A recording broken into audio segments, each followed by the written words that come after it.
Hey everybody, and welcome to another one of Chris's beer reviews. Oh yeah! uh, Today I'm going to be drinking a beer called Palm.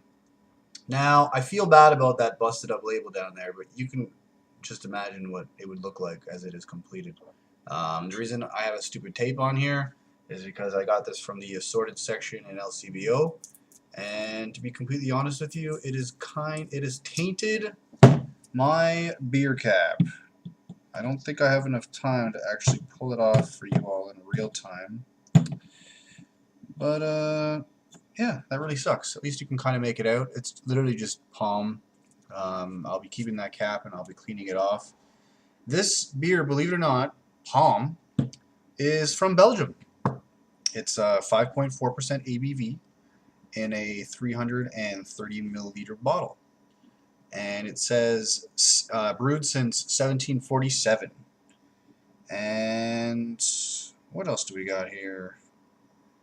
Okay, Palm is a Belgian amber beer. The special malt gives it honey-like mellowness. Its own yeasts provide a fruity aroma, and aroma hop grown in Kent gives it refined characters. And I'm assuming in Kent means that it's probably Kent, Belgium. That's just a guess. There are ingredients there, but I'm not going to read them as to try to kind of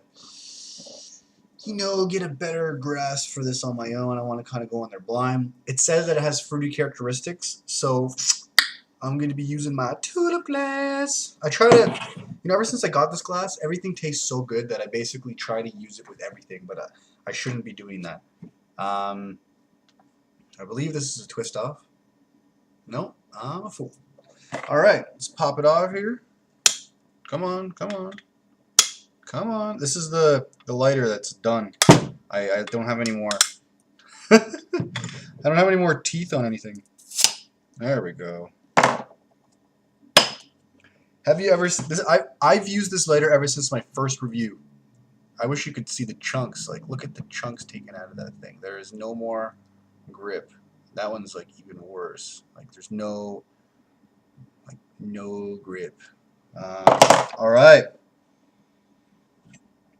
Smells interesting. There's definitely some malts in there that that make it a little different.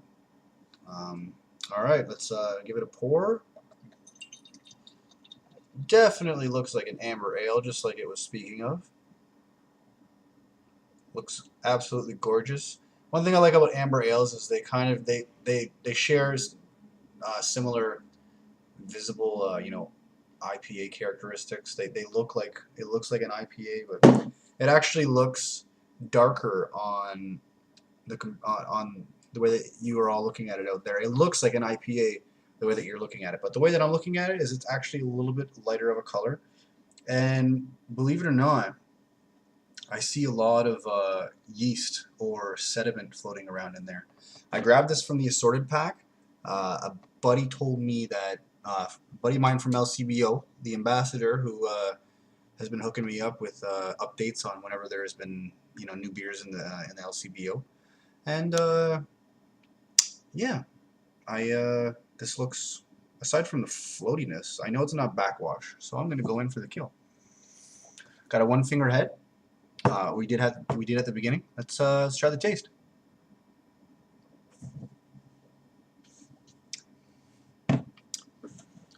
Now my buddy said this was a good beer, and that's probably because it's a lager with character, which is more than I can say for, sorry. If it said it was amber ale, right? Amber.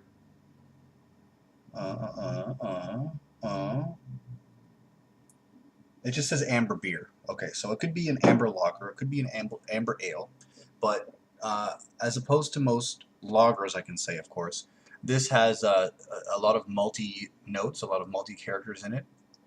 I cannot, pinpoint any of them just yet, but you can taste them. That makes the difference.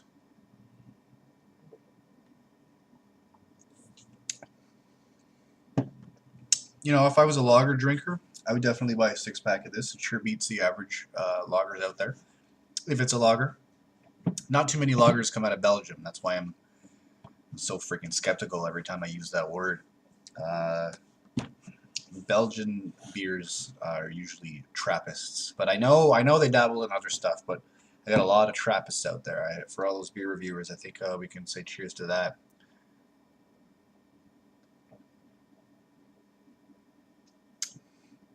Now, there's not very much lace, but there's a little bit.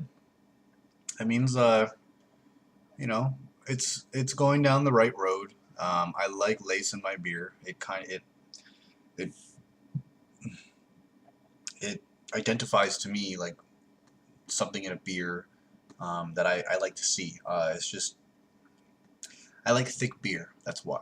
That's basically why. And when I see lace, it just kind of like, you know, gives me this wholesome feeling inside, like it's actually a heavy beer.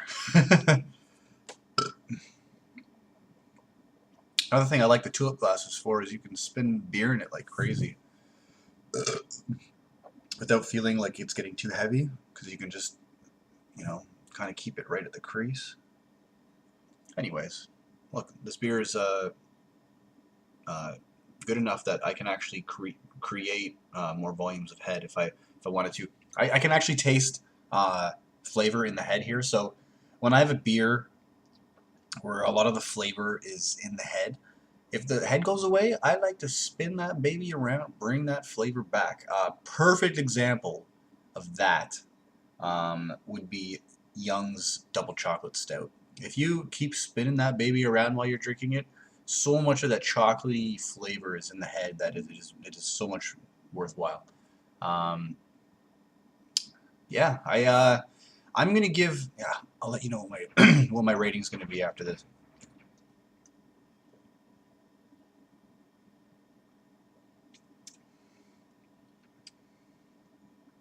So this is very, very close to an average beer. That the maltiness that is in this beer is what's giving it just a little bit more character to me. I would rate it anywhere between a 2.6 to a 2.7 out of 5. I stand by that. If it just tasted a little bit better, I could almost give it like a 3.8 or a 2.8 or a 2.9, but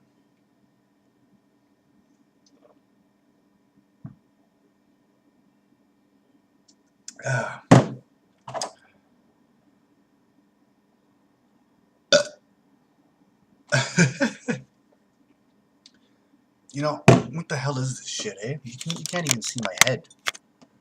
Hey everybody, how's it going? You can see my head. And I'm gone. Thanks for joining me on another one of Chris's beer reviews. Don't drink and drive, but drink responsibly. Cheers.